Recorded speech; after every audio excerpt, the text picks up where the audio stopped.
Ma vie avant d'arriver au centre d'accueil, c'était vraiment une vie où j'étais remplie de vide. Donc j'avais pas de direction, je savais pas où j'allais.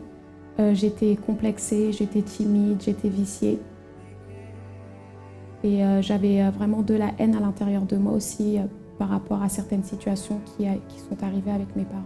Mes parents se sont séparés, n'ont jamais vécu ensemble, mais leur séparation, je l'ai vécue comme ça. C'était un jour comme ça, j'ai su que, voilà, que mes parents n'allaient plus jamais se remettre ensemble et que jamais j'aurais eu vraiment ce rêve qui pourrait se réaliser de vivre avec mon père et ma mère. De vivre de famille en famille, ça m'a empêchée en fait de trouver ma place. Je ne savais pas où j'étais, je ne savais pas quelle place je devais avoir. Donc c'était difficile pour moi en fait de m'imposer. Donc que ce soit à la maison ou à l'extérieur, j'étais très effacée. Donc j'étais vraiment dans mon coin, je faisais vraiment les choses en essayant d'être discrète, de ne pas me faire remarquer. Et voilà, j'étais vraiment seule, si je peux dire. Je vivais vraiment une solitude. Je faisais vraiment beaucoup de choses pour essayer de combler ce vide que j'avais en moi. Je faisais beaucoup de choses, donc j'essayais de plaire aux autres.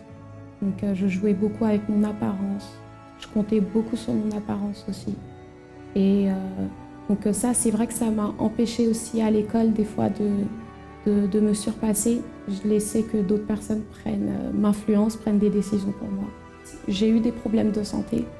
Donc c'était des problèmes dans mon dos. Donc j'avais beaucoup de douleurs au dos. Donc ça m'empêchait même de pouvoir me concentrer à l'école. Ou même lorsque je rentrais, je n'avais pas vraiment envie de m'asseoir pour faire mes devoirs parce que ça me dérangeait vraiment. J'avais cette grosse douleur au dos. Donc c'était une scoliose que j'ai découvert que j'avais. Et donc ça faisait très longtemps en fait que j'avais cette scoliose, mais j'étais pas au courant. Lorsque je suis arrivée au centre d'accueil, j'ai vraiment décidé de mettre fin à toute la souffrance que j'avais.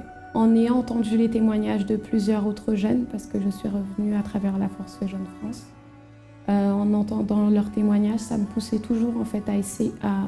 Au départ, j'essayais, donc je faisais la campagne en essayant. Donc c'est vrai que dans le passé, je pensais que j'avais pas la capacité. Donc je pensais que oui, non, je suis trop faible. Je voulais vraiment changer de vie. Mais au moment où je me suis vraiment lancée à 100%, j'ai vraiment commencé à avoir du changement à travers la campagne d'Israël, enfin des campagnes d'Israël, à travers des jeunes, le jeûne de Jésus, le jeûne de Daniel. Et j'ai fait ça vraiment dans le but d'être libre de tout ce vide que j'avais en moi, libre des vices, libre de la maladie aussi. Et donc ça a vraiment porté du fruit. J'avais pas de projet, j'avais pas de vision. Aujourd'hui, je sais ce que je veux. Je sais aussi pourquoi est-ce que je veux faire telle ou telle chose. Donc maintenant, dans ma tête, les choses ne sont plus floues. J'ai vraiment une vision maintenant. J'ai la vision pour ma vie. Et j'ai été guérie aussi. J'ai plus de problèmes de dos. Je suis délivrée aussi des vices et de la timidité, de l'anxiété, de l'angoisse, de tout ce que j'avais et qui m'empêchait d'avancer. J'ai plus de haine contre mes parents, plus de haine contre les personnes avec qui j'ai pu vivre ou peu importe, non. Maintenant, je suis libre de tout ça. Ma famille a connu aussi le centre d'accueil. Donc c'est vrai qu'on est beaucoup de ma famille à venir au centre d'accueil et on a été très bénis. Pour moi, le centre d'accueil, c'est un nouveau départ, une nouvelle vie.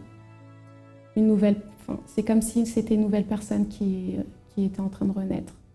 Donc à travers tout ce qu'on peut apprendre au centre d'accueil, on a vraiment l'opportunité de recommencer à zéro et d'être une nouvelle personne.